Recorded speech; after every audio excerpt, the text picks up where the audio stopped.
잘 지내셨는지요? 예, 항상 찬양을 들으면서 또 같이 부르면서 얼마나 큰 은혜의 시간을 갖는지 모르겠습니다. 여러분들은 매주 하시니까 못 느끼시겠지만 저희보다 한 100배 잘하는 찬양팀으로 항상 예배를 시작하게 된 게 얼마나 감사한지 모르겠습니다. 특별히 기도를 많이 하셔서 그런지 찬양을 부르다 보면 안에서 무엇인가 이렇게 막 뭉글뭉글 막 감동 뭐 이런 게 쏟아져 오는 게 찬양을 부르는데 찬양 가사도 참 감사하지만 그 찬양 감사와 함께 고백했었던 저희 인생의 이야기들 그런 것들이 막 생각이 나니까 또 큰 은혜가 됐던 것 같습니다. 중간에 부른 살아계신 주 나의 참된 소망은 정말 얼마나 오래된 찬양입니까? 정말 언제적 찬양인데 지금까지 이렇게 하시는데 그 수십 년의 기간이 있었던 많은 그리스도인들의 고백을 그 찬양으로 하나님께서 받으셨다라고 생각이 들고 여러분들도 그런 고백이 가득한 찬양으로 이렇게 매주 또 매번 예배에서 은혜가 되시면 좋겠다 생각합니다. 얼마나 감사한지요.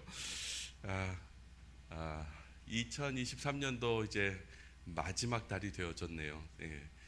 감사하게도 마지막 날 이렇게 같이 예배를 하게 되고 또 하나님께서 하신 일들을 돌이켜 보면서 얼마나 감사한지 모르겠습니다. 저희 교회에서도 이제 같이 나눔을 하는데요. 하나님께서 우리 인생 가운데 무엇인가 이루어 주시고 해결해 주신 일들이 참 많죠. 그런데 진짜 감사는 어디서 나올까? 감사의 힘, 감사력 뭐 이렇게 말을 하자면 진짜 감사는 감사할 수 없는 상황인데도 감사가 내 마음에 있기 시작할 때 그 감사의 힘이 생긴다 생각이 듭니다. 그래서 언제나 그럼에도 불구하고 여전히 내 문제나 내 인생의 걱정들은 풀려지지 않았음에도 불구하고 내 입술은 아직도 하나님께 감사할 수 있다. 이것이 바로 살아계신 하나님이 나의 참된 소망이기 때문에 고백할 수 있는 것이라 생각이 듭니다. 네, 오늘 우리가 같이 말씀을 보려고 하는데요. 그 말씀의 제목은 내가 강할 때 그때 내가 약한 그때 강함이라는 말씀으로 같이 말씀을 좀 전하도록 하겠습니다. 우리 같이 잘 보이시죠? 우리 같이 한번 고린도서 12장 10절 같이 한 목소리를 읽겠습니다. 시작. 그러므로 내가 그리스도를 위하여 약한 것들과 능력과 궁핍과 박해와 공고를 기뻐하노니 이는 내가 약한 그때 강함이라. 아멘. 잠시 기도하겠습니다. 하나님 감사합니다. 어떻게 저희에게 이와 같은 하나님의 은혜의 말씀을 주시는지요. 세상은 알 수 없고 또 도저히 상식적으로는 이해가 되지 않는 말이지만 그러나 이 말씀이 우리에게 너무나도 큰 은혜가 되는 것은 내가 약할 때 예수 그리스도께서 우리 인생 가운데 계심에 우리가 오늘도 이렇게 고백할 수 있습니다. 주님, 저희들의 이 말씀을 주실 것 깨닫고 저희들의 고백이 되는 오늘의 예배가 될 수 있도록 인도하여 주시옵소서. 감사하며 예수 그리스도 이름으로 기도드렸습니다. 아멘. 오늘 읽은 이 말씀은 그러니까 내가 지금 어려운 일을 막 당하고 있는데 근데 그게 기뻐할 수 있다라고 얘기하고 있는 거 아니겠습니까? 왜냐하면 내가 약한 그때 하나님의 그 강하심, 예수 그리스도의 강하심이 내 인생 가운데 드러나기 때문이다 라는 말씀입니다. 먼저 이 말씀을 한 사람은 우리가 잘 알고 있는 사도 바울이죠. 그러니까 바울이 고린도 교회를 향해서 쓴 고린도 후서에 나온 말씀인데요. 고린도 교회 사도 바울이 참 어려운 교회인데 그 교회를 세웠습니다. 그럼에도 불구하고 그 후에 사도 바울이 떠난 뒤에 많은 거짓 교사, 거짓 선지자, 거짓 가르침을 가르치는 사람들이 들어와서 진짜 복음은 이게 아니다. 내 능력을 믿고 열심히 노력하고 내 힘으로 무엇을 이뤄내는 그게 진짜다 라고 얘기를 하기 시작을 합니다. 그리고 그 앞서서 가르쳤던 사도 바울인가 그 사람 말이지, 그 사람 내가 이해를 못하겠는데 그 이상한 사람이라고 라고 얘기를 하기 시작하면서 사도 바울이 그동안 가르쳤던 메시지, 그의 말씀, 복음을 다 뒤집어 엎기 시작을 합니다. 그러면서 하나님을 믿으면 복이 그냥 막 쏟아져야지, 돈도 많이 벌고 아픈 것도 하나도 없고 자손대대로 만사형통하는 게 그게 진짜지, 우리가 그런 거 원하는 거 아닙니까? 아멘 막 이렇게 하고 있었을 것 같습니다. 그리고 어떻게 보면 고난과 시련이 있으면 여러분 기도 안 하니까 이런 일이 일어나는 거예요 막 이러면서 뭐 인간보의 얘기처럼 막 늘 열심히 못했으니까 더 열심히 해 막 이러면서 소리를 질러가면서 그건 저주지요 막 이렇게 얘기를 하는 거죠. 사도 바울이 이 얘기를 참 들으면서 너무너무 가슴을 아파했을 것이 분명합니다. 기복적이고 세상 신화적인, 그래서 세상에서도 어디에서도 뉴스를 들고 드라마를 보고 영화를 봐도 있을 만한 그런 얘기들이 다시 교회로 들어와서 정말 교회 안에서 하나님의 은혜와 보호로 지켜주신 그 성도들이 세상에서 상처받아서 교회에 들어왔는데 교회 안에서 또 똑같은 세상의 가치관을 가지고 이 교회에 있는 성도들을 가슴을 아프게, 넘어지게, 고통스럽게 만들고 있는 것을 사도 바울이 알게 됩니다. 세상의 가치관이 다시 교회로 들어왔고 교회는 교회가 아니라 또 다른 세상의 작은 모임들이 되어져 버린 너무나도 고통스러운 시간들이죠. 그래서 사도 바울이 가만히 있을 수가 없어서 편지를 써야겠다라고 시작을 해서 쓴 편지가 고린도전서, 고린도후서입니다. 그 중에 이제 고린도후서에 오늘 이 말씀이 나오고 있는 거죠. 이 말씀의 어떤 배경에서 어떻게 얘기를 하고 있는지 우리가 좀 같이 읽어보면 좋을 것 같습니다. 고린도후서 12장 6절에서 10절 같이 한번 읽겠습니다. 시작. 내가 만일 자랑하고자 하여도 어리석은 자가 되지 아니할 것은 내가 참말을 함이라. 그러나 누가 나를 보는 바와 내게 듣는 바 지나치게 생각할까 두려워하여 그만두노라. 여러 계시를 받은 것이 지극히 크므로 너무 자만하지 않게 하시려고 내 육체의 가시 곧 사탄의 사자를 주셨으니 이는 나를 쳐서 너무 자만하지 않게 하려 하심이라.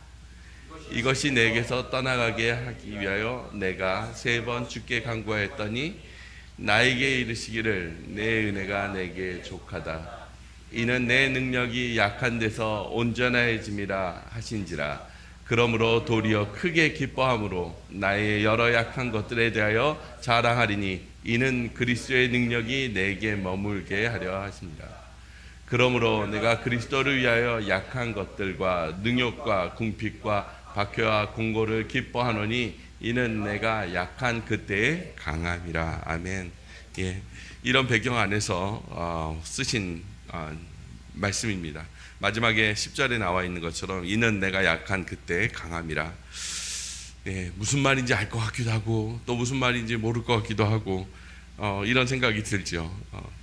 내가 약할 때 하나님께서 나와 함께 해주신다는, 오늘 우리가 불렀던 은혜, 찬양의 가사처럼 나의 연약함을 아심에도 불구하고 우리는 약한 사람 보면 이렇게 무시하거나 또 단점이 많은 사람 피하고 싶고 막 피해를 주는 사람들은 멀리하고 싶고 막 이런데 주님은 그렇지 않으신다는 거예요. 오히려 나의 삶 가운데 주님께서 일하시기 시작하신다라고 얘기하시는 것입니다. 바울은 우리가 너무 잘 아는 사람 아니겠습니까? 사도 바울은 슈퍼 사도라고 할 정도로 모든 면에서 뛰어난 사람입니다. 그래서 대단한 하나님의 종이고 그가 했던 사역들의 이야기들을 보면 유럽 전 지역에 교회를 수없이 세웠고 우리가 알고 있는 신약 성경을 많이 쓴 그런 인물이기도 합니다. 그래서 이분이 걸어가는 모든 지역마다 하나님의 복음의 이야기들이 가득하고 또 그런 일들로 사도 바울이 얼마나 뿌듯하고 기뻤을까라는 생각도 해보게 됩니다. 그러면 아무래도 우리가 뭐 조금 하면 그런 거 있지 않습니까? 누가 물어봐 주길 기다리면서 요즘 어떻게 지내십니까? 내가 뭐 하는 일 있나? 그런데 어제는 무슨 일이 있었거든요. 이러면서 이제 얘가 절절절절 나오지 않습니까? 사도 바울에게 누군가 이렇게 뭐 물어보길 바라고 물어보면 그 대답을 하면서 자랑하고 싶은 것이 많은데 사도 바울은 지금 자신에 대해서 이렇게 고백을 하고 있는 거예요. 내가 나의 부족함, 연약함이 있습니다 라고 얘기를 하는 거예요. 좀 더 정확하게 얘기하면 나의 연약함에 대해서 자랑을 하고 있는 그런 사도 바울의 모습을 보게 됩니다. 근데 사도 바울이 여기에서만 그런 것이 아니라 사도 바울의 편지의 내용의 구석구석을 보면 자신이 누군지에 대해서 자기를 정의하는데요. 이렇게 얘기하기도 합니다. 고린도전서 15장 8절에 보면 만삭되지 못한 하여 난 자라고 얘기를 하죠. 온전하게 태어나지 않았다라는 거예요. 또 육적이 아니라 영적으로요.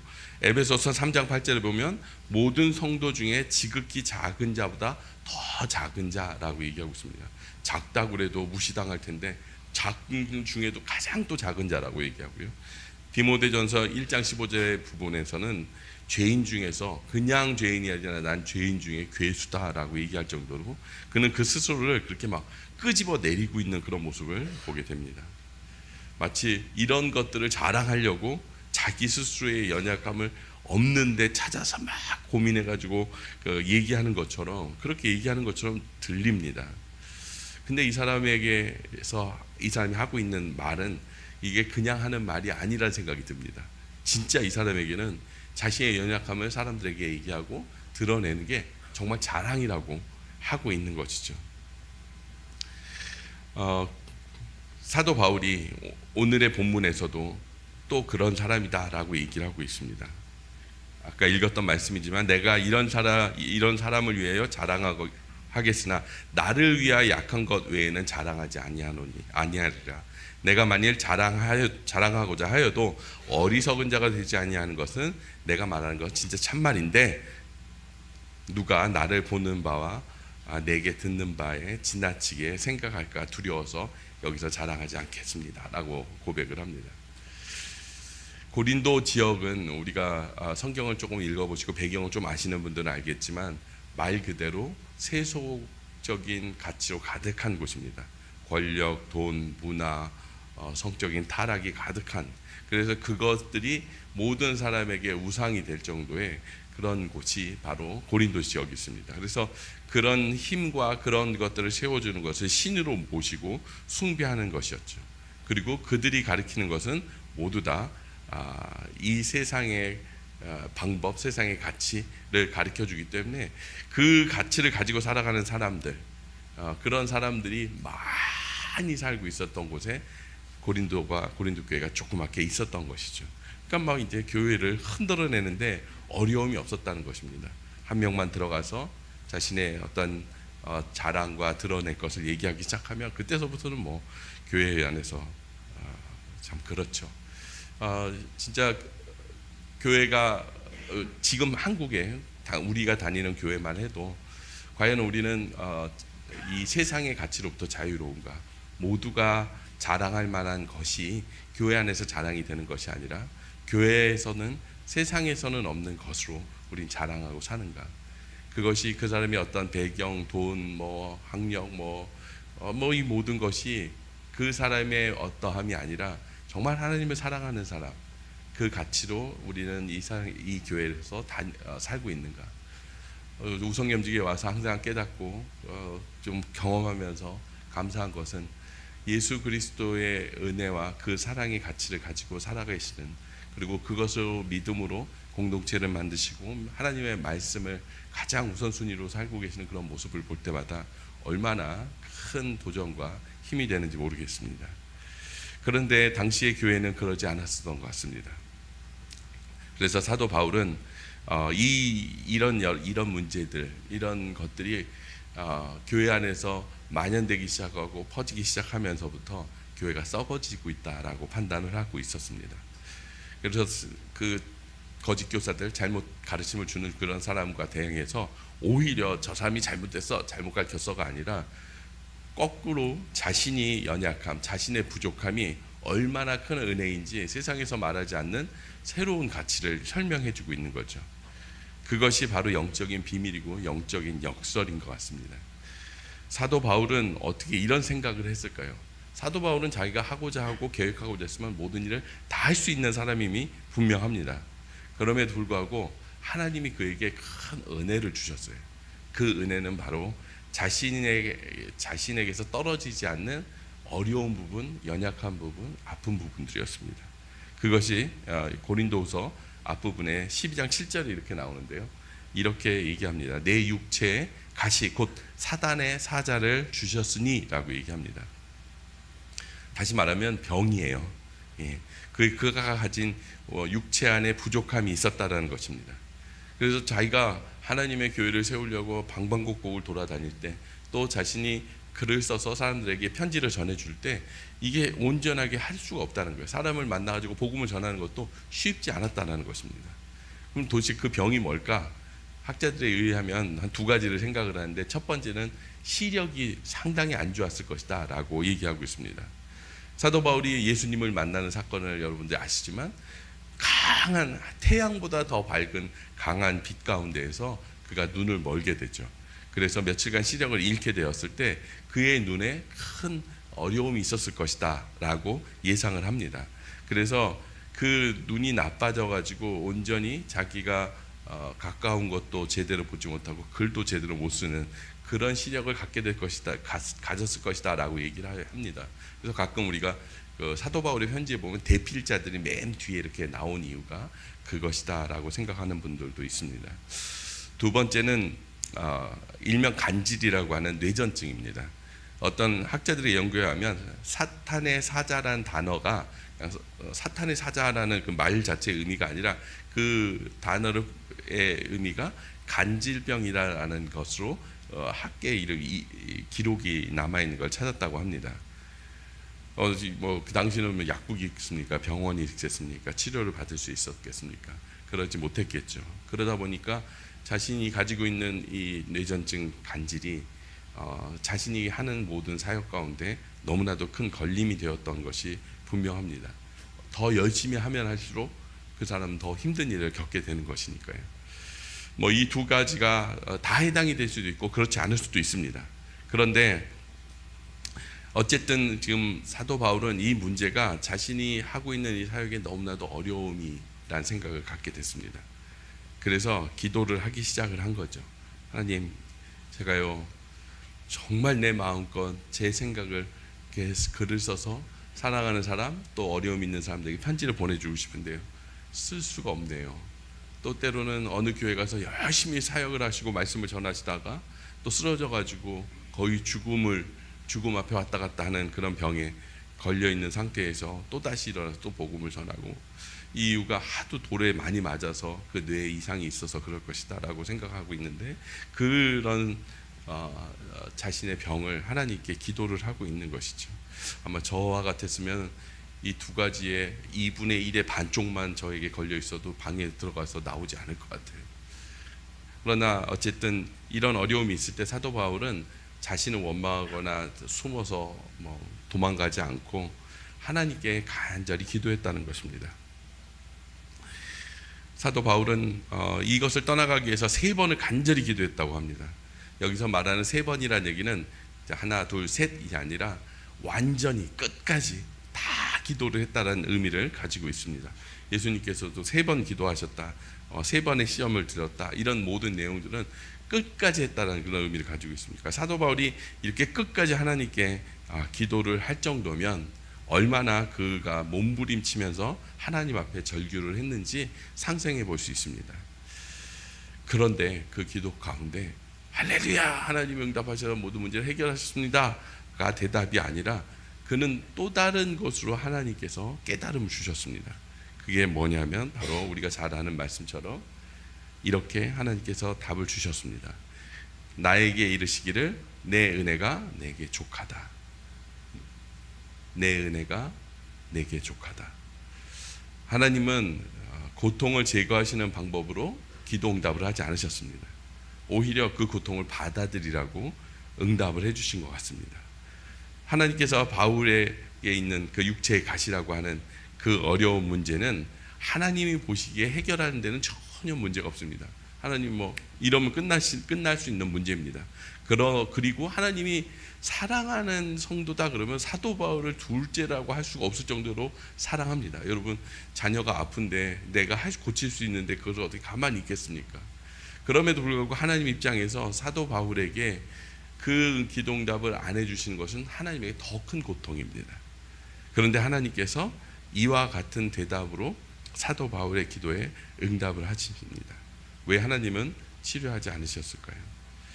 이것이 우리에게 주는 메시지가 크고, 이것을 우리가 깨닫는 것이 바로 기독교의 비밀, 또 기독교의 역설과 같은 것을 깨닫는 은혜입니다. 그가 바라는 것은 하나님께 영광을 돌리는 거였어요. 자신이 이 땅에서 살아서 사는 마지막 순간까지도 하나님께 영광을 돌리며 살기를 바랬어요. 근데 그 영광은 어쩌면 하나님께서 주시는, 하나님이 인도하시고 하나님께서 100% 받으시는 영광이 아니라, 어쩌면 그 영광 안에는 자신의 일부분이 포함이 되었을 수도 있었을 것이라고 생각이 듭니다. 그런데 자신이 육신의 연약함이 있고 어려움이 있어 보니까 이건 하나님의 은혜가 없으면 될 수 없다는 것을 그가 깨닫기 시작한 겁니다. 하나님, 저의 이 연약함만 걷어내시면 제가 정말 최선을 다해서 하나님께 다 해드리겠습니다 라고 기도를 했지만, 우리의 진짜 연약함은 뭐예요? 내 스스로 무엇인가 조금 했다라고 하면 우리는 거기에다가 뭘 얹기를 좋아하지 않습니까? 정말 하나님께서 100% 하나님의 영광을 사도 바울에게까지 보여주고 싶은데, 사도 바울이 그것을 혹시라도 그 유혹에 빠질까봐 주변의 목사님들이 이제 같이 이렇게 얘기를 하고 그러다 보면 많이 지치시는 분들이 있습니다. 또 사역하시는 분들도 그러신 분들이 있죠. 모든 사람이 그러는 것은 아닙니다. 그러나 진짜 회복은 어디에서 일어나면 성공적인 어떤 행사나 사역의 결과가 우리에게 주는 은혜가 아닙니다. 진짜 은혜는요, 그 한가운데서 가장 많은 일을 했는 그 사람이 그 입술 속에 하나님, 당신이 모두 다 했습니다, 이건 모두 다 당신의 은혜입니다 라는 고백이 나올 때, 그것이 진짜라는 생각이 듭니다. 사도 바울은 알았어요. 예전에 몸이 조금 낫고 힘이 있을 때, 젊었을 때는 할만하니까 했는데, 해보니까 하고 나서 더 공허하고 더 힘든 거예요. 그런데 몸이 연약해지고 부족하니까 야, 이렇게 가면 망했다, 끝났다 하는데 하나님께서 그 일을 이뤄내시는 거예요. 그럴 때 그 입술에서는 무엇이 나왔겠습니까? 하나님 다 하셨습니다 라는 고백이 나오는 것입니다. 그때 그가 깨달은 거예요. 그게 뭐냐면, 내 능력이 약한 데서 온전하여지심을 알게 됐다라는 것입니다. 이것이 바로 하나님께서 사도 바울을 통해서 깨닫고 알게 하셨다라는 거예요. 사도 바울 한 명 포기해서 내 일을 이뤄내겠다, 이게 하나님의 뜻이 아니라는 것입니다. 하나님의 능력은 그의 연약함이 있어도 그 일은 내가 할 것이다. 내가 이 곳은 내가 가장 사랑하고, 내가 가장 보호를 많이 했고, 내가 가장 많이 지켰고, 내가 이 사역과 이 공동체와 이 모든 일들은 내 스스로 해낼 것이다. 그리고 그 안에 가장 큰 은혜를 받을 사람은 바로 너다 라고 얘기하신다는 것을 알 수 있습니다. 사도 바울은 이것을 깨닫고, 나의 연약함이 하나님께서 내 안에 더 큰 영광을 보게 하는 통로가 되는구나 라는 것을 깨달았다는 것입니다. 그래서 이제 그렇다면 오히려 이것이 더 자랑을 하고, 모든 사람들이 나의 연약함으로 망할 것 같았던 이 모든 것을 다시 회복시켜서 하나님의 영광을 보게 하셨다라는 것을 드러내서 사람들에게도 얘기하며 그렇게 같은 믿음을 갖게 하기를 바라는 것이 사도 바울이었다라고 보고 있죠. 그래서 고린도후서 12장 9절에 보면, 도리어 크게 기뻐함은 나의 여러 약한 것들에 대하여 자랑하리니, 이제 한 개가 아니에요, 여러 개 돼요. 약한 여러 가지 것들을 자랑하리니 이는 그리스도의 능력이 내게 머물게 하려 함이라. 아멘. 예. 그리스도의 능력이 내게 머물 수 있다라는 거, 그 얘기는 아까 우리가 찬양했던 가사 중에 너무 중요한 가사가 바로 그 살아계시기 때문입니다. 우리는 어떤 신을 모시는 게 아니고 어떤 종교를, 또 내지는 훌륭한 어떤 도덕적인 가치를 가지고 살아가는 게 목적이 아니에요. 우리의 목적은 살아계신 하나님이 내 인생 가운데 오늘도 일하시고 계시는가를 확인하는 것입니다. 사도 바울은 그것을 경험한 것이죠. 그리스도의 능력이 내 안에 머물었다는 것은 내 안에서 살아계신 하나님께서 일하고 계신다는 것을 깨닫게 됐다는 것입니다. 그래서 그동안에 여러분이 영적으로 지치고 여러분이 힘들었다면 그 이유가 뭐냐면, 많은 일을 해서 성공적인 결과를 내서 그런 것 더 즐거워하고 더 뭐 기뻐하고 그럴 것 같은데 사실 그것이 아니라 살아계신 하나님을 경험하지 못하고 만나지 못했기 때문이에요. 그래서 너희들이 지쳤다면 이제 그렇게 하지 말자는 거예요. 우리가 참 하나님께 감사할 일이 많습니다. 한 해를 돌이켜 보시면 여러분 뭐 손가락 10개밖에 없어서 아쉽지만 꼽아보면 너무나도 많은 일들을 하나님께서 우리 인생 가운데 채워주셨습니다. 그런데 여전히 내 삶에서 기도하고 주님께 바라고 하나님께 구했던 기도 제목이 있지만 여전히 응답 안 된 것들이 훨씬 더 많습니다. 그럴 때 우리가 하나님께서 오늘 메시지를 주시는 것처럼 정말 내가 정말 부러워하고 원하고 바라는 것이 이루어지는 게 목표가 아니라 나의 연약함을 내가 더 발견하고 하나님께서 나에게 일하실 그 어떤 것을 내어드려서 하나님께서 그것을 이루시는 일을 바라보면서 간절히 매달려 기도하는 그것이 더 중요한 것이 아닌가 생각이 듭니다. 여러분 처음에 제가 와서 들었던 말씀 중에 복이 뭐냐 그랬을 때 그 복은 밭에서 나온 것은 숟가락을 떠서 입에다 넣는 것, 복복자가 아니라 개가 사람 앞에서 이렇게 엎드릴 복이라는 얘기를 해드린 적이 있습니다. 진짜 우리의 복은 이 엎드릴 복이라 생각이 듭니다. 내 가정 가운데 부모님이 또 자식이 아프거나 또 내가 하고 있는 어떤 일들이 막혀서 풀어지지 않고 또 틀어졌던 관계가 너무나도 힘들고 상상할 수 없는 일들이 눈앞에 걱정으로 파도처럼 밀려올 때 그리고 그것을 풀어낼 수 없는 나의 한계적인 능력, 나의 부족들을 볼 때 그때 여러분 한숨으로 또 원망으로 불평으로 여러분 시간들을 보내십니까? 오히려 오늘 사도 바울이 얘기하고 있는 것처럼 예수 그리스도 앞에 나아가 나의 연약함을 드러내고 나의 연약함을 통해서 하나님 이때부터 일하실 때가 된 것 같습니다. 주님, 저희 인생 가운데 주님이 아니면 어떤 사람도 어떤 조건도 어떤 환경도 바꿔낼 수 없다는 것을 이미 확인했습니다. 그러니 주님, 이제 주님께서 일해 주실 때 모든 영광 주님께서 받으실 것입니다. 마치 모세가 홍해 앞에 있을 때처럼 방주를 다 만들어 놓고 비가 내리지 않고 있는 그때처럼 요셉이 이집트에 팔려서 깊은 감옥으로 더 들어갈 때 야곱이 돌베개를 베고 있을 때 또 사도 바울이 간질에 걸려서 복음을 전하다가 길에서 누워 있을 때 밤에 보이지 않아서 글을 쓰지도 못하고 있을 그때가 우리에게 가장 귀하고 그리스도의 강함을 볼 때입니다. 여러분 그때 우리는 한숨을 쉬는 것이 아니라 우리의 생각과 가치관과 시야를 바꾸고 주님의 영광을 보일 때가 됐네요. 주님 또 뭔가 보이시려고 나 인생의 모든 사방을 맡기게 하시고 하늘을 바라보게 하시네요 라고 우리는 기도할 수 있을 것이라 믿습니다. 살아계시기 때문에 우리는 이 기도를 할 수 있고 살아계시기 때문에 우리는 이 믿음을 지킬 수 있는 것입니다. 그리고 그것을 통해서 하나님께서 하나님의 영광을 나에게 가장 먼저 가장 크게 가장 위대하게 가장 아름답게 보이실 것을 믿습니다.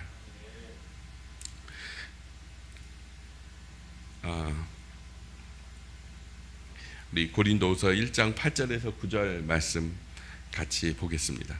제가 읽어드리겠습니다. 형제들아, 우리가 아시아에서 당한 환난을 너희가 모르기를 원하지 아니하노니 힘에 겹도록 심한 고난을 당하여 살 소망까지 끊어지고 우리는 우리 자신이 사형 선고를 받은 줄 알았으니 이는 우리로 자기를 의지하지 말고 오직 죽은 자를 다시 살리신 하나님만 의지하게 하심이라.